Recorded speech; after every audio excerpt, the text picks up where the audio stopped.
Hi, my name is Jesse Jesus Guerrero. I was born in Mexico, grew up in Mexico until I was about 9 years old. My father came to the United States, California. My name is Araceli. I was born in Mexico, but I was brought when I was really young. I was raised Catholic. I have a large family. There's 8 of us. One day I was walking and I saw Jesse walking with my cousin, which I was surprised, but you know, I thought he was a good-looking man, young boy, and I was like, I wonder who that is. I remember trying to play cool and not typical teenage boy. Then we started seeing each other, so we were like boyfriend and girlfriend. And fast forward to when I figured I must have been pregnant. I really don't even remember. I first was scared and confused, and the fear that I had that he wanted to tell my parents, and I was not ready to tell my parents. At that time, I felt scared, and this is in the 90s. There was a push about abortions, and at that time I was like, I'm not about for anybody to try to convince me to have an abortion. You know, we had an argument about this, and he left, in which I felt really relief. And when he came back to see me, and when I saw him, I was thinking, you know, he came to tell my parents. In my mind, I had to figure out a way to make him go away. So when he came back outside, he told me, you know, I told him I wanted to break up with him because I didn't want to be with him anymore. And he says, but why? Like, why would you do that? And I remember coming to ask her, what about our boy? And what about the baby? She said, this is not your baby. This is my baby. So you can understand the confusion. At that time, I felt that I had to protect my pregnancy. And I told him that he needed to stay away from me and that I didn't want to see him anymore. And I left. He didn't follow me, so he let me go. So I thought, oh good, this is going to be the end of it. I guess after the breakup is when I went south. I was truly in love with her, and it really hurt. So I was trying to drown my feelings and trying to just drown my pain. And I started leaning towards drugs,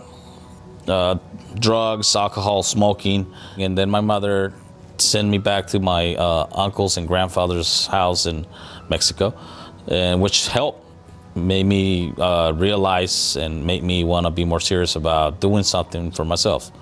At the time, my parents found out that I was pregnant, and my parents asked me to leave. So I decided that I was going to do the best I can, you know, go to school, do what I had to do, because my son, that was all he had, was me.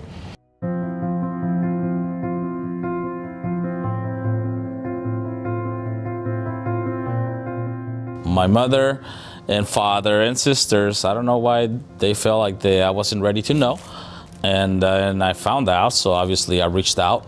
When Jesse calls me on the phone and tells me, and by that time my son was almost 11 years old, and he calls me and tells me, you know, what is this? This is my son. And I don't know why I totally assumed that he had known all these years about my son, and he didn't reach out. And I just asked him to forgive me for the choices that I had made. He had no resentment towards me. He said he loved me. He always did, and he had nothing bad or to say about me. And I just felt like, wow, what kind of love is that?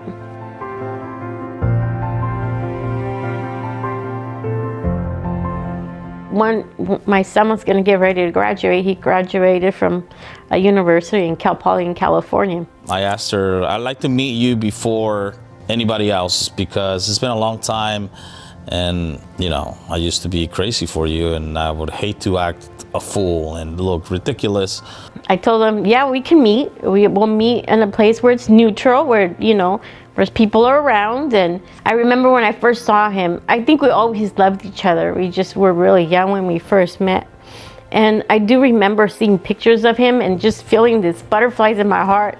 So we saw each other, and it's funny because you know how sometimes in movies there's where you have like tunnel vision when you see somebody. That's how I always felt when I would see him. It was like tunnel vision since we were young. And so we went on and we went to the graduation, and as time went by, we talked to each other more and more.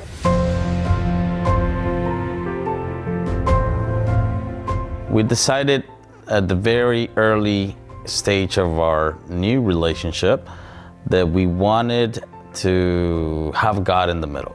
The plan was that I was gonna sell everything I had and move to California. But for some reason, I guess the right reason, we started talking and praying about it. And we prayed several times to the Lord to guide us and to tell us what was the best thing for us to do. He said, you guys need to go to Carolina.